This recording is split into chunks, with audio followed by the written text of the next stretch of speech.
Solution, ya bomo solution, ya bomo yo zali ole nanga kaina benga kayo ami ya bomo nanga yo zali ole nanga.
Dans ta parole, que ta parole soit apportée avec beaucoup plus de clarité ce soir, plus de lumière, plus de révélation, mais des lumières dans des zones d'ombre de nos vies, mais des lumières dans des zones de questionnement de nos vies. Réponds à une question ce soir, Seigneur. Parle à une destinée ce soir, Père. Parle à un cœur ce soir, Père. Résous un problème ce soir, Seigneur. Je crois que toutes les fois que tu nous réunis autour de ton nom, c'est parce que tu as certainement quelque chose que tu as prévu pour tes enfants. Jacob disait, venez, je vous dirai ce qui vous arrivera dans la suite du temps. Il commençait à mentionner chaque enfant l'un après l'autre en décrivant l'avenir prophétique qui était attaché au nom de chaque enfant. Seigneur, je prie que du haut de cette chair, que tu libères des paroles qui ont une envergure prophétique, qui ont la capacité à encourager, qui ont la capacité à exhorter, qui ont la capacité à bâtir. Je prie que quelqu'un sorte de ces lieux avec un bagage spirituel, moral, mais que quelqu'un sorte aussi de ces lieux avec ta présence, comme David pouvait dire, même quand je marche dans la vallée, je n'ai peur de rien parce que ta présence m'accompagne, ta présence marche avec moi. Amen. Merci pour l'avantage d'être dans ta présence. Nous te célébrons, nous te bénissons ce soir au nom de Jésus. Avec action de grâce, nous avons ainsi prié. Amen. Amen. Alléluia. Amen. Amen, amen, amen. Amen, amen, Gloire au amen. Seigneur.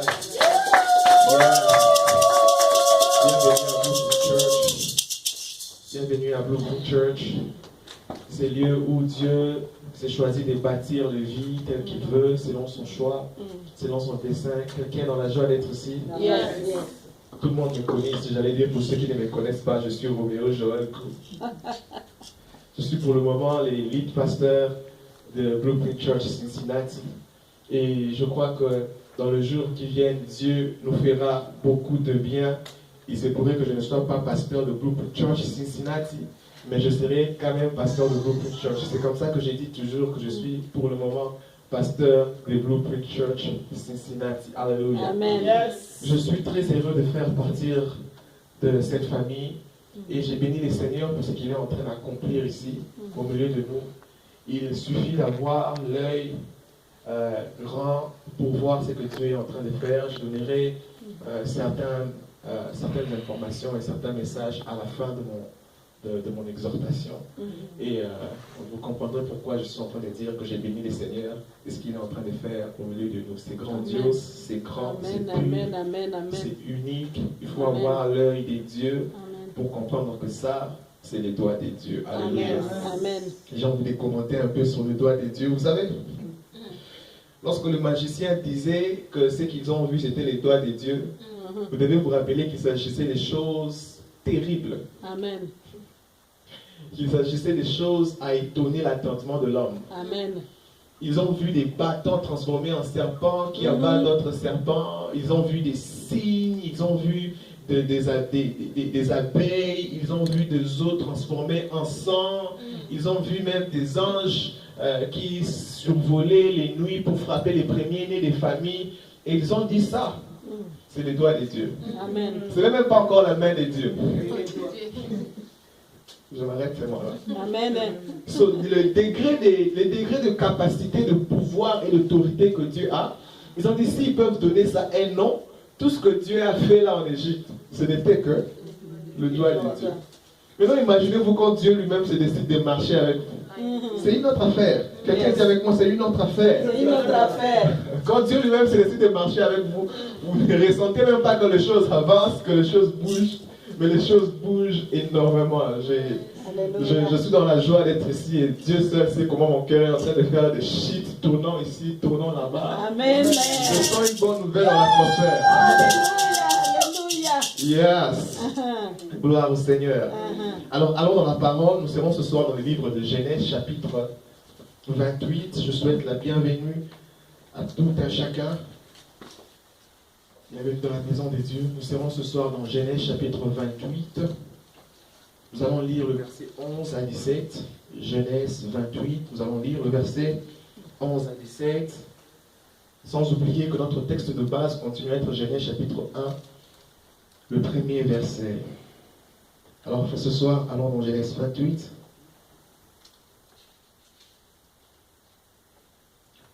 Le verset 11 à 17. Je commence carrément au verset 10 pour comprendre de qui est-ce qu'il est question ici. Nous sommes live? Nous sommes live? Yeah. Ah, ok. Alright.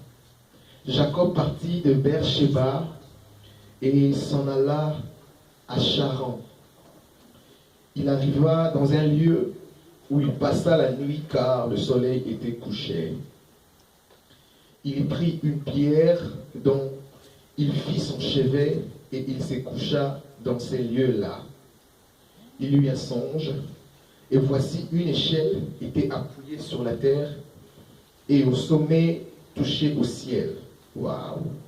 Et voici les anges des dieux montaient et descendaient par cette échelle. Et voici l'Éternel se tenait au sommet, au-dessus d'elle.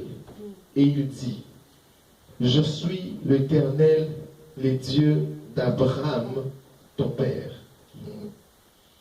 Et le Dieu d'Isaac.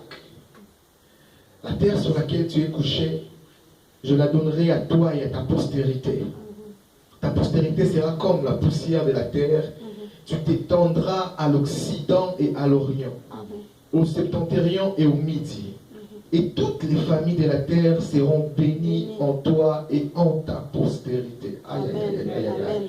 Voici, je suis avec toi, je te garderai partout où tu iras et je te ramènerai dans ce pays.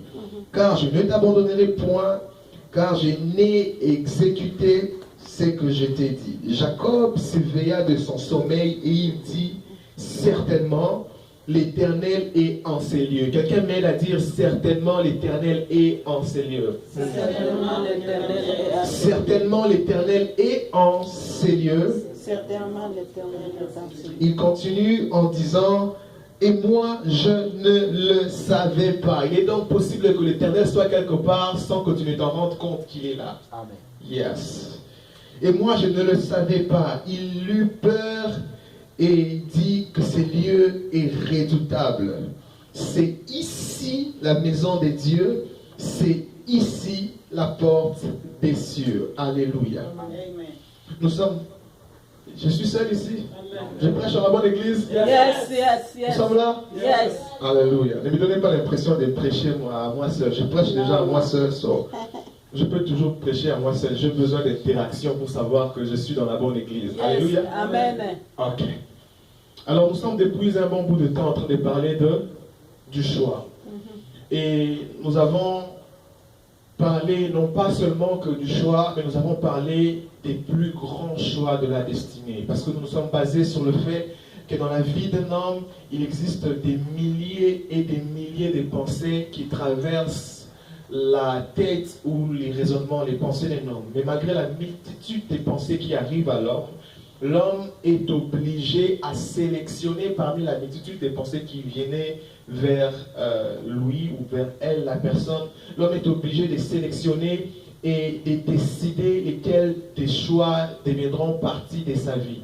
Et ces moments-là où on se décide, où on arrête une suite de pensées et on la fait devenir partie de notre vie, ce qu'on appelle le choix. Et on s'était dit, malgré qu'il existe aussi une pluralité de choix à faire, tout le choix auquel nous avons face n'affecte pas la vie de l'homme à la même hauteur. Nous avons dit qu'il existe de ces choix qui ont la capacité d'affecter votre vie ici sur la terre, mais qui a aussi la capacité à affecter votre vie même dans les cieux. Et nous avons encore parlé d'une autre vérité assez forte qui stipulait à ce que, aussi longtemps qu'une personne est ici sur terre, elle sera exposée à ce que nous appelons la loi du choix. Aussi longtemps que nous vivons ici, nous sommes obligés à faire un choix. Et ce soir, le fait que nous soyons même encore ici est un signe que nous avions choisi d'être ici. C'est vrai que personne ne peut être dans sa présence si Dieu ne lui a attiré. Mais rappelez-vous, face à l'invitation de Dieu, Dieu nous laisse toujours le libre arbitre d'exercer le choix. Alléluia. Amen. Et nous avons parlé du plus grand choix de la destinée. Il s'agissait de faire de Dieu son premier choix. Nous sommes toujours dans ce grand texte de Genèse chapitre 1 où la Bible dit au commencement Dieu. Et nous avons dit l'une des manières pour faire le choix efficace, l'une des manières de faire un bon choix, c'est toujours de commencer à choisir Dieu en premier. La personne qui commence toujours par choisir Dieu se met déjà dans l'équipe de faire une succession de bons choix. Lorsqu'on commence toujours par Dieu, la Bible dit recherchez premièrement le royaume des cieux et sa justice, et ensuite toutes autres choses vous seront données par-dessus tout.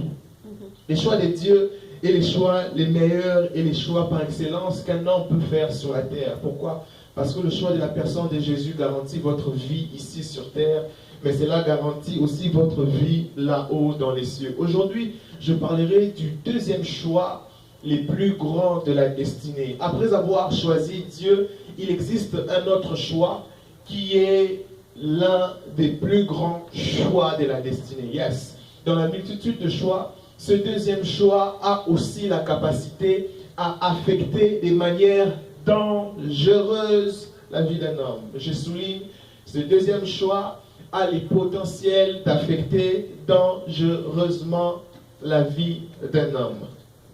Et ce deuxième choix s'agit du choix du lieu où on choisit adorer Dieu constamment. Le choix de ton église. Yeah. Après le choix d'avoir choisi Dieu, après le choix d'avoir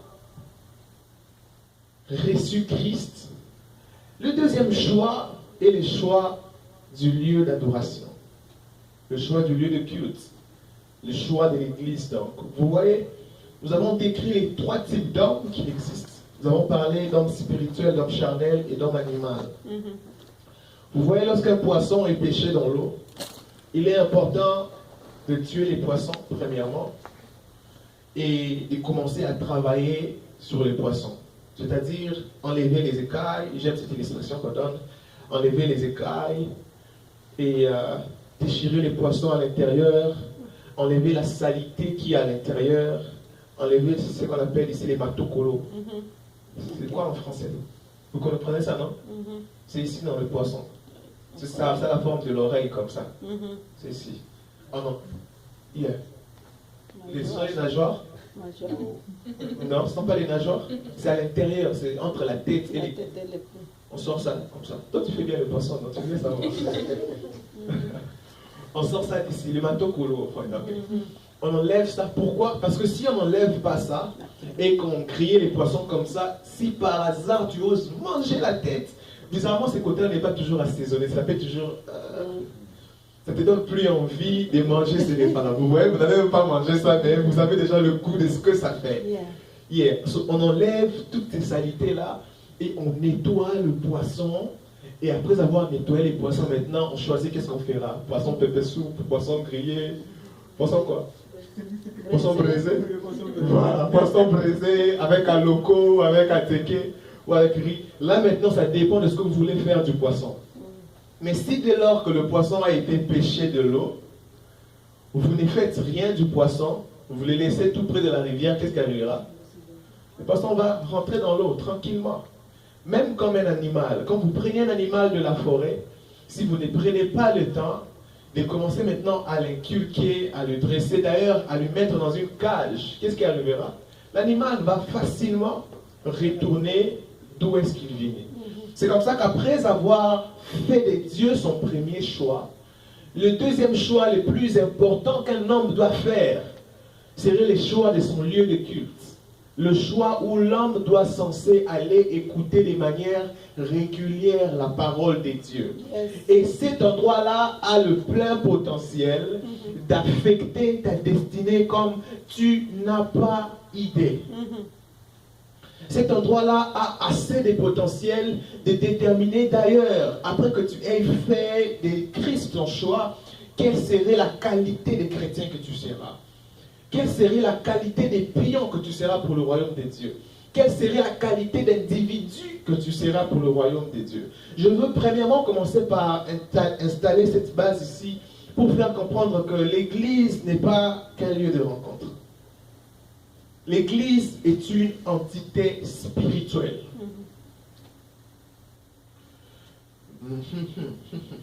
Aujourd'hui, j'essaie un peu de dire des choses dangereuses. Alors, l'Église est une entité spirituelle. L'Église n'est pas un lieu qu'on va simplement en famille pour nous rencontrer, pour passer des temps ensemble. Non. L'Église est un lieu spirituel. La Bible déclare, c'est dans Matthieu 18, verset 20, c'est Jésus qui parle, il dit là où 2 ou 3 se sont rencontrés en mon nom, je suis au milieu d'eux. Good. So, là où 2 ou 3 personnes se sont rencontrées au nom de Jésus, Jésus lui-même est au milieu d'eux. Ça montre que les rencontres sont souvent une invitation au monde spirituel. Je vous apprends déjà que partout où les hommes ont habitude à se rencontrer, il y a souvent une entité spirituelle qui a envie de venir régner. C'est comme ça que vous ne devez pas laisser votre atmosphère à la merci de qui que ce soit. Sachez que toutes les fois que vous vous rencontrez, c'est comme ça que c'est aussi important de... Ah, j'ai beaucoup à dire ce soir. Lord, help me. C'est comme ça que c'est important que lorsque vous recevez quelqu'un dans votre maison, ne l'utilisez pas juste comme formule, mais c'est une indication de clarité que vous devez faire dans l'atmosphère, que de cette rencontre, nous déclarons qu'ici, Jésus est Seigneur. Amen. Yes, quand vous recevez quelqu'un, ayez l'habitude de recevoir quelqu'un avec une prière. Ayez l'habitude de dire à quelqu'un, nous vous recevons chez nous au nom de Jésus. Amen. Soyez la bienvenue chez nous au nom de Jésus. Amen. Parce que toute rencontre dans votre vie a toujours été intriguée par un monde spirituel. Rien dans la vie est au hasard. Rien dans la vie n'est au hasard. Personne dans cette terre que vous n'avez jamais rencontré a été juste au hasard. Non. Non. Tout ce qui existe sur la terre est résultant de ce qui a été décidé déjà en esprit. Et les rencontres sont souvent des lieux d'invitation d'une entité spirituelle. Et Jésus est en train de dire, si 2 ou 3 personnes se rencontrent en mon nom, alors moi je suis au milieu d'eux. Maintenant, qu'est-ce qui arrive lorsque 2 ou 3 personnes ne se rencontrent pas au nom de Jésus? Il y a un autre esprit, une autre entité qui peut être invitée et qui peut se sentir à l'aise d'agir ou d'opérer. Quelqu'un me suit toujours? C'est comme ça que vous verrez facilement dans des lieux où il y a beaucoup de personnes, il y a des atmosphères, il y a des énergies bizarres. Remarquez des lieux comme des stades. Remarquez des lieux comme des grands marchés. Remarquez des lieux où il y a souvent beaucoup de personnes qui se rencontrent. Ça attire souvent les lieux où les esprits ou des entités ont besoin de venir pour régner. Et remarquez même au pays où vous étiez, c'est très souvent dans les carrefours que vous verrez les jeunes qui sont vauriens, qui aiment souvent se tenir pour parler. Vous avez remarqué ça? Des jeunes qui sont des parlementaires debout là. Et quand vous fouillez l'école et que vous partez dans ces lieux-là, vous pouvez passer toute une journée sans vous rendre compte que la journée est passée là. Parce qu'il y a toujours des histoires.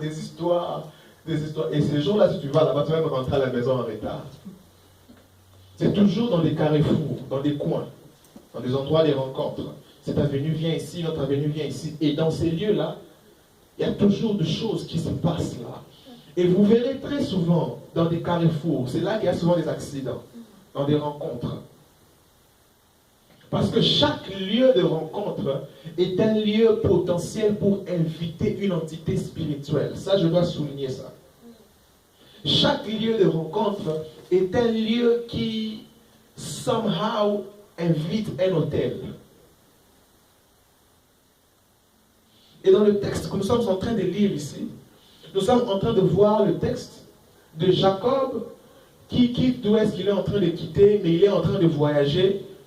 Et pendant qu'il est en train de voyager, il arrive quelque part, parce qu'il faisait nuit. Jacob s'est dit qu'il voulait simplement passer la nuit là, dans ce quelque part là. Ne sachant pas où est-ce qu'étaient les lieux, il se disait simplement, il fait tard, il fait nuit, je veux passer nuit, laisse-moi dormir ici. Ne sachant pas que le même lieu que Jacob voulait dormir, c'était les lieux que Abraham était là plus tôt, dans Genèse chapitre 12 et Genèse chapitre 13. C'est les lieux de la patrie ou de la nation de Jacob. Ça fait partie du lieu où Dieu est apparu pour la première fois à Abraham et les lieux où Abraham a décidé de bâtir l'un de ses premiers hôtels. Quelqu'un me suit toujours? Yes. Allons dans Genèse chapitre 11, le verset, je pense, 31. Ça nous montre d'où est-ce que venait Abraham. Genèse chapitre 11.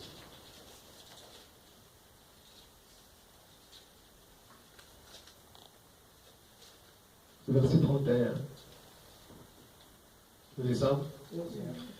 Térak prit Abraham son fils et Lot, fils d'Aran, fils de son fils, et Saraï, sa belle-fille, femme d'Abraham, son fils.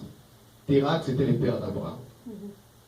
Ils sortirent ensemble d'Ur en Chaldée pour aller au pays de Canaan et vers jusqu'à Charan. C'est là qu'était Jacob dans le verset 28. Et vers jusqu'à Charan, et ils y habitèrent. Allons en Genèse, le chapitre 12. Genèse, chapitre 12. Ça va être juste la page suivante.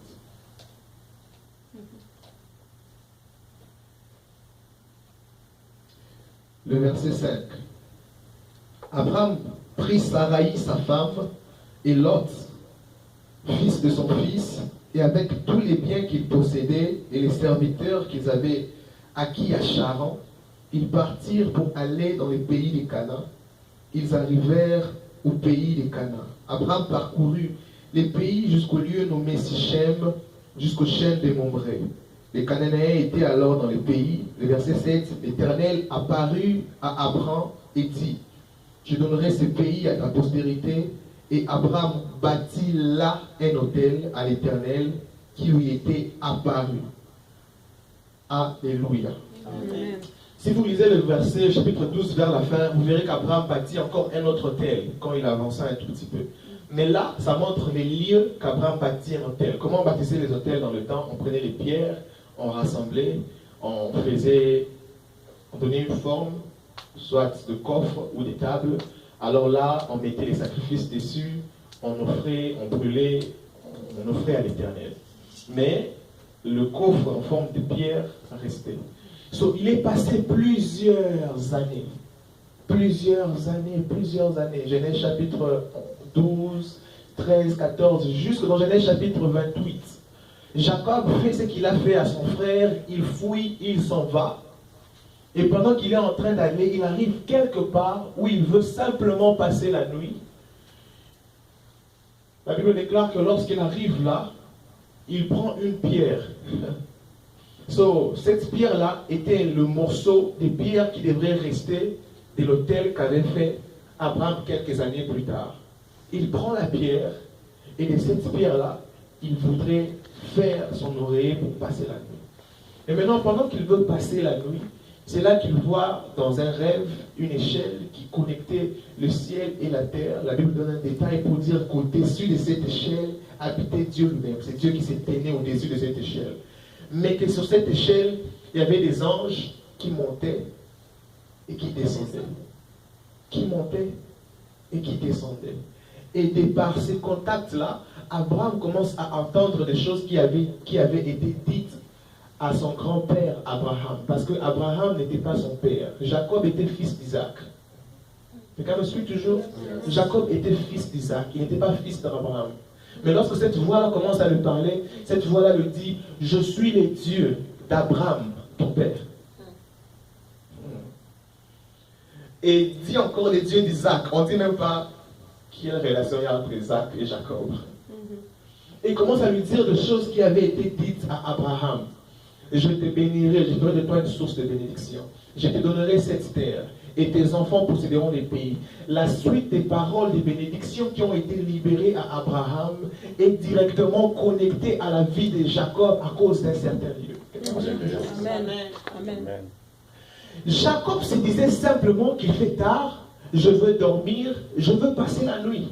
Mais il ne savait pas que les lieux dans lesquels il était avaient le plein potentiel d'affecter sa vie plus qu'autre lieu où il est passé auparavant.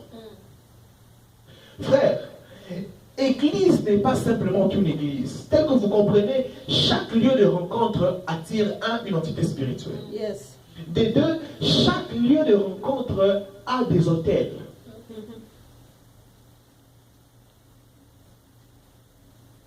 Chaque lieu de rencontre a des hôtels.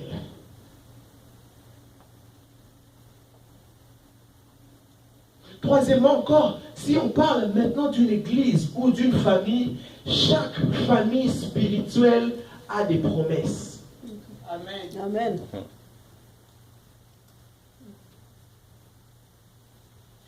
Et il arrive de ces fois où le fait de faire partie, de se connecter à une famille spirituelle, t'attache toi directement aux bénédictions qui ont été déclarées de par la source. Écoutez, lorsque maintenant Dieu veut commencer à parler à Jacob, il ne parle pas de Jacob par rapport à son père directement biologique. Il parle à Jacob par rapport à la source à laquelle Jacob était attaché. Parce qu'il disait, je suis le Dieu de ton père. Père veut dire Abba, qui veut dire source. Je suis le Dieu de ta source. Je suis le Dieu qui est venu pour te reconnecter aux promesses que j'avais données à ta source.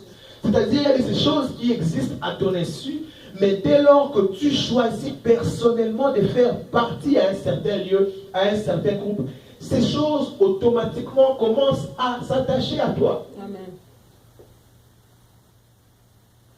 C'est comme ça que plusieurs personnes auront comme l'impression, ça je parle à beaucoup de church, ça passe à beaucoup de church. Comme je suis ici, je suis plus qu'enseignant, plus prédicateur que chasseur des démons, ou bien quoi que vous connaissiez de moi, bien faisant tomber les gens. Pourquoi? Parce que ici, il y a une autre onction dont vous avez besoin. D'ici, ce que Dieu a déposé sur cette famille coule automatiquement sur vous, par la loi de l'honneur. Amen.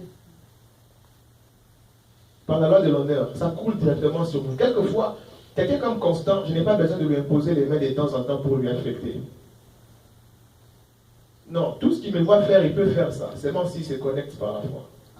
Hier, quelqu'un comme Franck, par exemple, quelqu'un comme Marthe, si on la donne le micro, elle part quelque part, elle peut faire tout ce qu'elle m'a vu faire avant. Mais moi, ici, si je vais ailleurs, vous me verrez agir complètement différent. Pourquoi? Parce que là-bas, le service est différent, le besoin est différent, l'onction sera différente à cause du besoin. Amen. Ici, le besoin qui est ici, c'est le besoin de faire de nous les disciples. Le jour où il y aura quelqu'un qui aura des démons ici, vous allez voir comment le culte sera. On va l'attraper.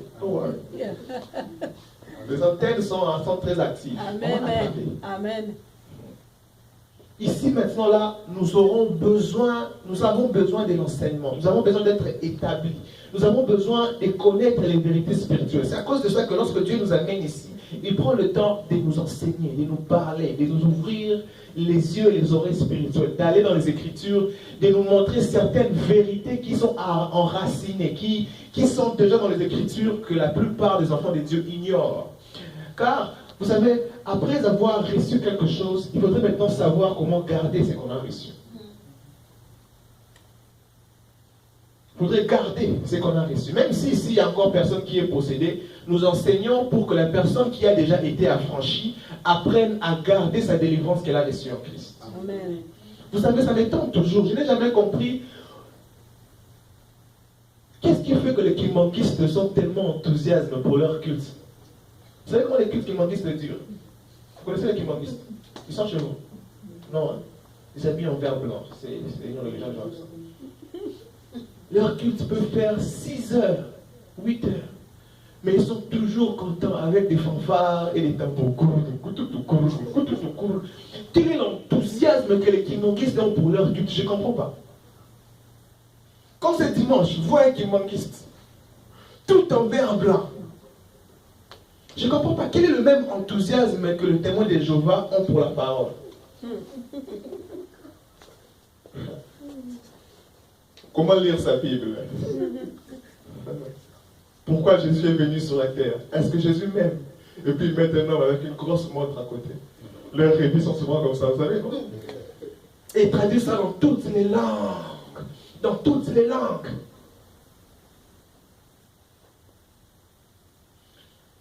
Mais quelle est quelquefois la passion que nous, on a pour les cultes du dimanche?